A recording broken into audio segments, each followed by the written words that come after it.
Hey, what's up? It's Jim, and I just got back from the new film Side Effects. Rooney Mara, who's very depressed after her husband has been released from jail after 4 years, her husband being Channing Tatum, and she drives her car into the wall of a parking garage and then has to see a therapist played by Jude Law. Then she's put on a prescription drug, Ablixa, and so they take it for a while and she's seeing Jude Law, and that's going okay for a little bit and she seems to be doing better.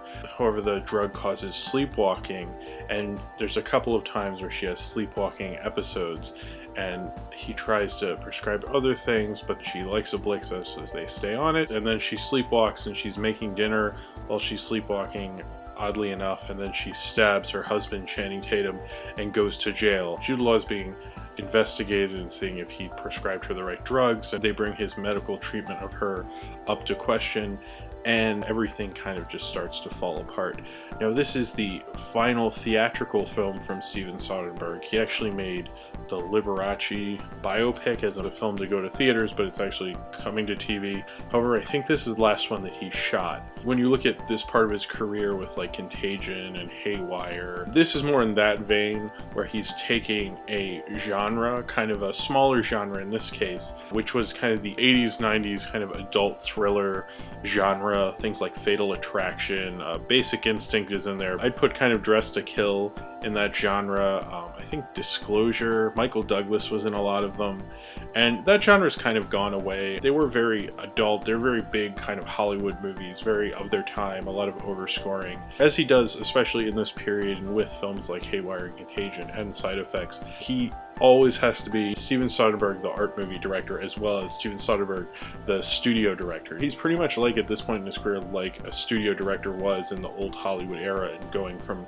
different genres all the time. He's being a studio craftsman, but at the same time he likes being, you know, art movie Steven Soderbergh. So like how Haywire is a B action movie, but it's a arty B action movie, and I think this is in that, you know, Fatal Attraction genre, but it's being a little artier and quieter. It reminds me of 60s Hollywood. He's really good at making a very multiplex friendly film, but still getting its art sensibility in there, so you get a cool mix. I liked how he cast Rooney Mara, because when you look at, you know, Fatal Attraction or Basic Instinct or Disclosure with Demi Moore, and that era, you had these actresses I think had a very unique look about them. Rooney Mara works well with the era that was like Glenn Close and Demi Moore and Sharon Stone and Rebecca De Mornay and like The Hand That Rocked the Cradle and women like that. So I think Rooney Mara is a really perfect casting for the lead in this film. Her performance reminds me of that era. I like what Steven Soderbergh does with Jude Law. They have a good rapport as director and actor. He is almost playing like a role that like Michael Douglas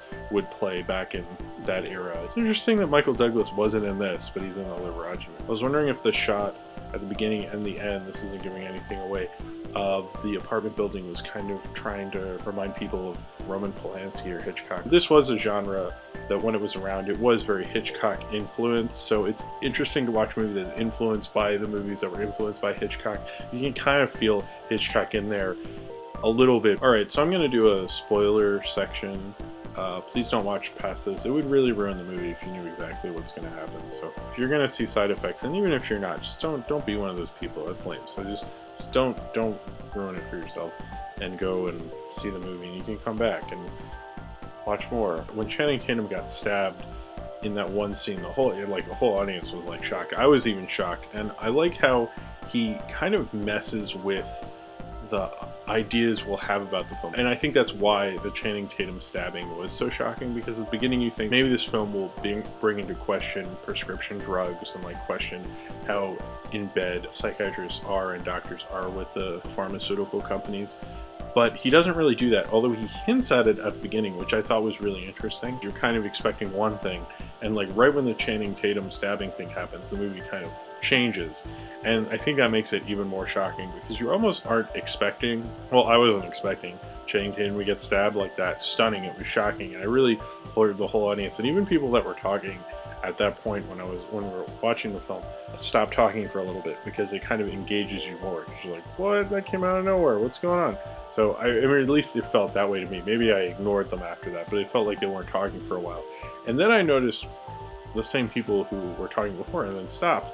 They started talking again towards the end. And my biggest problem with the end is that if you look at this genre and Fatal Attraction and Dress to Kill and all this stuff, is like when you got to the ending and this whole conspiracy crap starts to unravel, the end reveal scene was like a scene.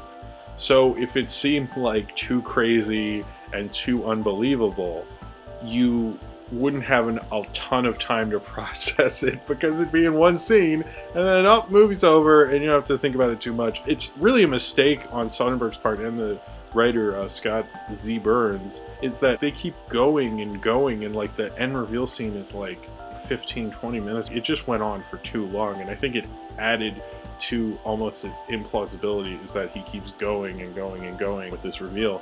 And I didn't think it worked for the film. And I was a little surprised that someone like Soderbergh, who's so good at picking these genres and doing things with them and putting his unique spin on that he seems to know these genres so well, and that he would kind of break from them in such a way. It felt really unnatural, and it felt like it went against this genre's tendency to play to the audience. You know, if you look at Fatal Attraction, you look at any of those films, they're really like audience-friendly films. I was a little surprised by that because I felt like his last two films, Haywire and Magic Mike, had such great endings, and this, I felt the ending just was a little too messy and a little too drawn out. So if you have seen Side Effects and you would like to talk about it, then comment below in the comments and subscribe if you would like to.